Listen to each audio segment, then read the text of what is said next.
160 விற்ற கத்திரிக்காய் 20 ரேட்டுக்கு வந்து போச்சு. இப்படி விற்றா சட்னி செய்யாமல் இருக்க முடியுமா என்ன? நான் இன்றைக்கி கத்திரிக்காய் சட்னி வைக்க போகிறேன்.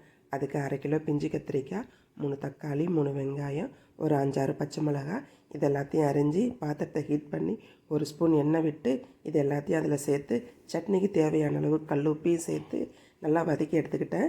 இது வதங்கிறதுக்கு 1/4 மணி நேரம் ஆச்சு. இதை வதங்கிறதுக்கு மூடி போட்டு சிம்மிலே வதக்கி எடுத்துக்கிட்டேன். அதிகமாக அனல் வச்சா அடியில் தீஞ்சு போயிடும். அதனால சிம்மில் வதக்கிறதுக்கு நடுவில் கிண்டி விட வேண்டியதாகிடுச்சு. கத்திரிக்காய் வதங்கி முடிஞ்சிருச்சு. இதுக்கிடையில் தோசையை ஊற்றி எடுத்துக்கிட்டேன். ஆறிப்போன கத்திரிக்காவை மிக்ஸி ஜாரில் மாற்றி நல்லா நைஸாக அரைச்சி எடுத்துக்கிட்டேன். அரைச்ச சட்னியை வேறு பாத்திரத்தில் மாற்றிக்கிட்டு இதுக்கு தாளிப்பு செய்கிறதுக்கு கரண்டியை காய வச்சு 3 ஸ்பூன் எண்ணெயை ஊற்றி அதில் கடுகு, உளுந்து, கருவேப்பிலை இது எல்லாத்தையும் சேர்த்து தாளிப்பை சட்னியோட சேர்த்துக்கிட்டேன். இதோட கத்திரிக்காய் சட்னி ரொம்ப டேஸ்டியான சட்னி.